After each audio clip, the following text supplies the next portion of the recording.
మరణతండి ప్రభునందు ప్రియ విశ్వాసులారా, సంఘస్థులారా, క్రైస్తవులారా, క్రైస్తవేతరులారా, దేవనామమున మీ ఎల్లరకు శుభములు కలుగును గాక. దేవుడు ఫాదర్ ఎం దేవదాసయ్య గారికి బయలుపరిచిన బైబిల్ మిషన్ దేవాలయమునందు ఉపవాస మహోత్సవములు జరుగుచూ ఉన్నవి కావున గ్రామస్తులు, క్రైస్తవులు, క్రైస్తవేతరులు, సంఘ సభ్యులు తామెల్లరూ ఏకోపించి దైవ దీవెనలు పొందుకొనవలసిందిగా ప్రభు నామమున తెలియజేస్తూ ఉన్నాం. మరి ఉపవాస కూడికలలో రెండవ కూడిక ప్రారంభించుకుందాం. మరి యొక్క కూడికలోనికి ప్రతి ఒక్కరు ఏకోపించి దైవ దీవెనలు పొందుకొనవలసిందిగా ప్రభు నామమున తెలియజేస్తూ ఉన్నాము. సంఘాభివృద్ధికై, గ్రామాభివృద్ధికై, దేశాభివృద్ధికై, కుటుంబాభివృద్ధికై చేయుచు ఉన్న ఈ ఉపవాస కూడికలలో తామెల్లరూ ఏకోపించి దైవ దీవెనలు పొందుకొనవలసిందిగా ప్రభు నామమున తెలియజేస్తూ ఉన్నాం. ప్రార్థనతో కూడికను ప్రారంభించుకుందాం. సర్వయుగములకు అధ్యక్షుడును మమ్మల్ని మికిటముగా ప్రేమించిన సర్వాధికారి, సత్యస్వరూపి, మహిమోన్నతుడా, సమస్తమని ఎరిగినటువంటి దేవా నీకు వందనాలు ప్రభా. ఇది రెండవ కూడికలో నీ సాన్నిధ్యములోనికి నీ పాదములు ఎద్దుకు వచ్చి ఉన్నాం ప్రభా. నీ మహిమార్థమైన దీవెనతో ఈ యొక్క కార్యమును నీ మహిమార్థమే కొనసాగింప చేయండి. రావలసిన బిడ్డలను త్వరితగతిని మీరు నడిపించండి. వచ్చిన వారికి నీ దీవెన కుమ్మరించి నీ మహిమార్థమై ఈ యొక్క కార్యములు కొనసాగింప చేయమని, ఈ ఉపవాస కూడికల ద్వారా రావలసిన దీవెనలు మా సంఘమునకు, గ్రామమునకు, కుటుంబాలకు మీరు అందించుమని, అనేకమైన మేళ్లను, హీవులను దయచేయమని ప్రభు ఈ ఉపవాస దీక్షల్లో మేము ప్రార్థన చేస్తూ ఉన్నాం. అనేకమైన ప్రాంతాలు కొట్టుకుని పోతూ ఉన్నాయి. వాటన్నింటిని ఇదిగో ప్రభు మీరు సరిచేయండి.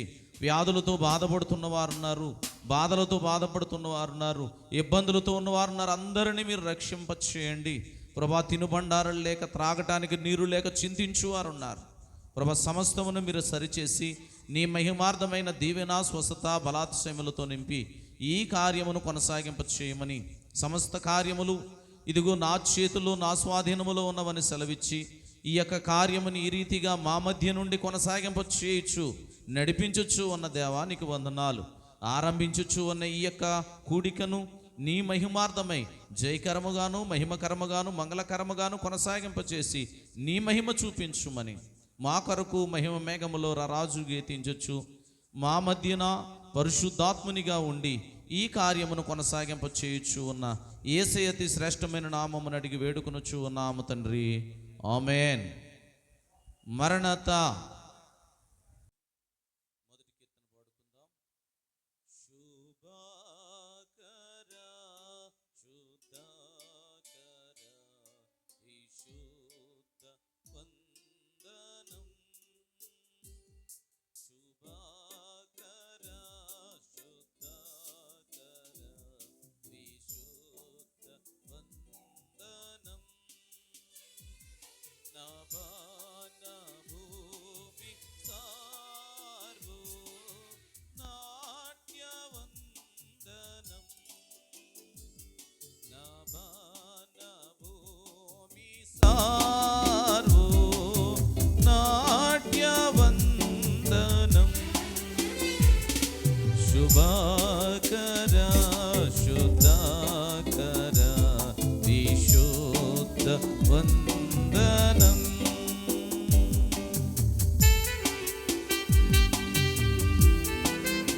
నుండి 12వ కీర్తన పాడుకుందాము. స్తుతులో గణ సంస్తుతులో నీకే మతిలో నా తండ్రి, స్తుతులో గణ సంస్తుతులో నీకే మతిలో నా తండ్రి, ప్రతి విషయ ప్రార్థన సమయమున్ కృతజ్ఞత స్తోత్రము తండ్రి, ప్రతి విషయ ప్రార్థన కృతజ్ఞత స్తోత్రము తండ్రి, స్తుతులో గణ సంస్తుతులో నీకే మతిలో నా తండ్రి.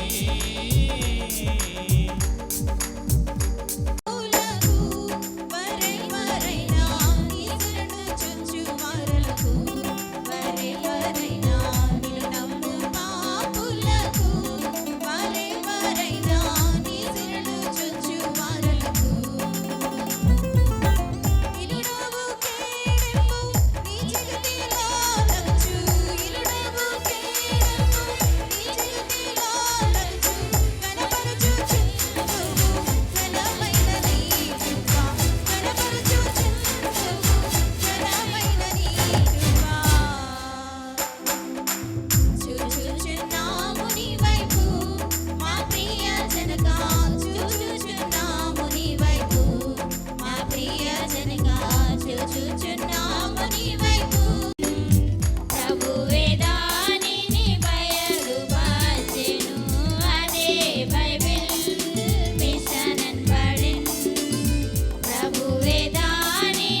ఎంతగానో కాసి కాపాడి ఉదయకాలం మొదలుకొని మధ్యాహ్నం కావాల్స్తుంది తండ్రి. ఇప్పుడు దాకా మమ్మల్ని నీ రెక్కల కింద భద్రపరిచి నీ పాద సన్నిధి తోడుకొచ్చిన దేవా నీకే వందనాలు. 3 దినంలో ఉపవాస ప్రార్థనలు 10, 11, 12 3 దినాలు ప్రభా. ముఖ్యంగా వాతావరణం స్వాధీనం అందించు తండ్రి నాయన. ప్రార్థించటం మా వంతు, పని జరిగించటం నీ వంతు అన్నావు ప్రభా. మేము ఎందుకు పనికిరాటి వారమైనా ప్రభా ఇటు రీతిగా కూడుకుని నేను స్తుతించుకునే భాగ్యం ఇచ్చినందుకు వందనాలు. కూడి వచ్చిన బిడ్డలను ఆశీర్వదించండి. కూడి వచ్చిన యాజకుల్లో మీరు తోడయ్యండి, నోటికి నోరయ్యండి ప్రభా. మాకు ఏ వాక్యం ఎత్తబడి ఉన్నదో ప్రభా, వాక్యం ఎత్తి మా హృదయాలను మేము బలపరుచుకుని నీ సన్నిధిలో గొప్ప సాక్షులుగా మమ్మల్ని వాడుకో తండ్రి.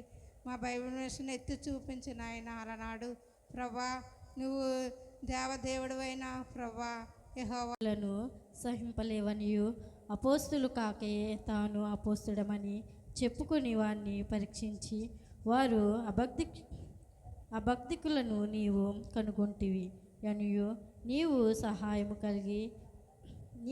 సహనము కలిగి నా నామము నిమిత్తము భారము భరించి అలియులేదనియు నేను ఎరుగుదును. అయినను మొదట నీకుండిన ప్రేమను నీవు వదిలితివని అలా నేను నీ వద్దకు వచ్చి నీ దీపస్తంభమును దాని చోటి నుండి తీసివేతును. అయితే నీ కులాయిత్తులు క్రియలు నీవు ద్వేషించి ఉన్నావు. ఆత్మ చెప్పుచున్న మాట చెవిగలవాడు వినుగాక. జయించినవాడు రెండవ మరణము వలన ఏ హానియు చెందడు. పెర్గమాలో ఉన్న సంగపు దూతకి ఇలాగు వ్రాయము. వాడి అయిన 2 అంచులు గల ఖడ్గము గలవాడు చెప్పు సంగతులేవనగా, సాతాను సింహాసనం ఉన్న స్థలములో నీవు కాపురమున్నావని నేను ఎరుగుదును. మరియు సాతాను కాపురమున్న ఆ స్థలములో నాయందు విశ్వాసి అయ్యుండి నన్ను గూర్చి సాక్షి అయి అంతిపై అనువాడు మీ మధ్య చంపబడిన దినములలో నీవు నా నామమున గట్టిగా చేపట్టి నాయందుని విశ్వాసమును విసర్జింపలేదని నేను ఎరుగుదును. అయినను నేను నీ మీద కొన్ని తప్పిదములు మోపవలసి ఉన్నది. అవేవనగా విగ్రహములకు బలి ఇచ్చిన వాటిని తినునట్లును, జారత్వము చేయునట్లును నేను దానికి సమయం ఇచ్చి తిని గాని అది తన జారత్వము విడిచిపెట్టి మారుమనసు నొల్లదు. ఇదిగో నేను దానిని మంచము పట్టించి దానితో కూడా వ్యభిచరించువారు దాని క్రియల విషయమై మారుమనసు పొందితేనే గాని వారిని బహు శ్రమల పాలు చేతును. దాని పిల్లలను నిశ్చయముగా చంపెదను. అందువలన అంతరింద్రియములను హృదయములను పరీక్షించువాడను నేనే అని సంఘములన్నీయు తెలుసుకొనును. మరియు మీలో ప్రతి వాని క్రియల చెప్పున ప్రతిఫలము ఇచ్చేదను. అయితే తుయాతైరలో కడుమవారైన నీ తోడుంటే చాలయ్యా, భయమే నాకు లేదయ్యా. తోడుంటే చాలయ్యా, భయమే నాకు లేదయ్యా. నీ ఉంటే చాలయ్యా, వేరేమీ వద్దయ్యా. పాడాలి. నీ ఉంటే చాలయ్యా, వేరేమీ వద్దయ్యా. నీ తోడుంటే చాలయ్యా, భయమే నాకు లేదయ్యా. నీ తోడుంటే చాలయ్యా, భయమే నాకు లేదయ్యా. నాకు లేదయ్యా. పడాలి.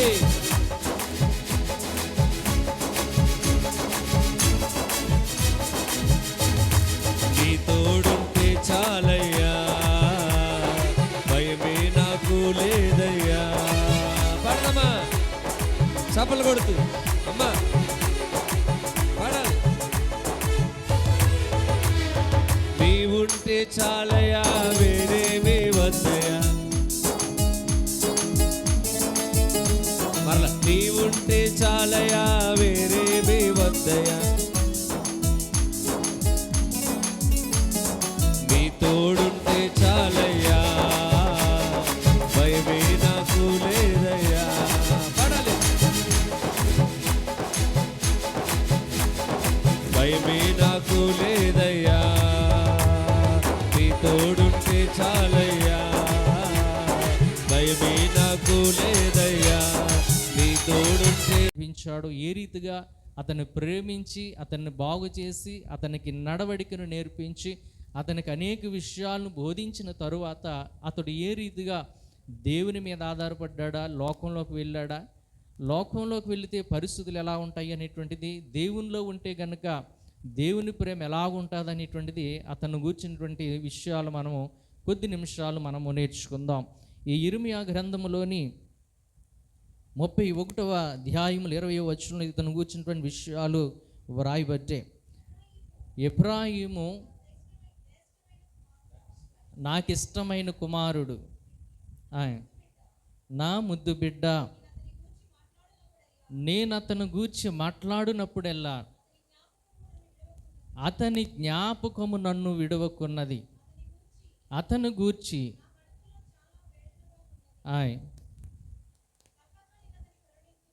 ప్రేమ గల తండ్రి వందనాలు. ఈ చదవబడినటువంటి వాక్య లేఖన భాగములోని ఈ సిద్ధపరిచినటువంటి యొక్క నీ వాక్యాన్ని మేము ధ్యానించుచుండగా ఈ మాటలు ఎవరికి అవసరమో తండ్రి ఇదిగో వారి జీవితంలో తప్పక వాక్యము ద్వారా మేలు కలిగి జీవితాన్ని సరిదిద్దుకొను గాక. అటు కృపలోనికి నడిపించి సహాయం చేయమని నీవే నాతో మాతో మాట్లాడమని యేసయ్య పరిశుద్ధ నామమును బట్టి అడిగి వేడుకుంటున్నాం పరమ తండ్రి. అంటే ఈ మాట ఏం చెప్తుందంటే, ఎవరైతే యేసు ప్రభు వాళ్ళ దగ్గరికి ఆసక్తితో వస్తారో, ఆయన దగ్గర కూర్చుంటారో, ఆయన సన్నిధిలో ఉంటారో, వారు అడగకపోయినా హృదయాంతరంగం ఎరిగిన దేవుడు, అడగకపోయినా హృదయాంతరం ఎరిగిన దేవుడు వారి అవసరాన్ని ఖచ్చితంగా. ఈ కూటాల్లో పాల్గొన్నారు, మీరు ఆసక్తితో వచ్చారు, మీరు ఆసక్తితో పగల రావడం చాలా ఇబ్బంది అండి. ఆసక్తితో వచ్చి ఆయన దగ్గర కూర్చున్నారు మీరు. ఆత్మరూపిగా దేవుడు మన మధ్యలో సంచరిస్తూ ఉన్నాడు. ఇక్కడ చూస్తున్న ఆయన, ఇక్కడ ఉన్న ఆయన నీ హృదయాంతరంగమును చూస్తూ ఉన్నాడు. నీకు ఏ అవసరం ఉన్నదో నీ కన్నుల వెనక కన్నీరు చూస్తున్నాడు. నువ్వు ఎంతకాలం నుండి దేని కొరకు ఏడుస్తూ ఉన్నావు, నువ్వు ఎంతకాలం నుండి ఎన్ని సంవత్సరాల నుండి ఏ సమస్య నలిగిపోతూ ఉన్నావు.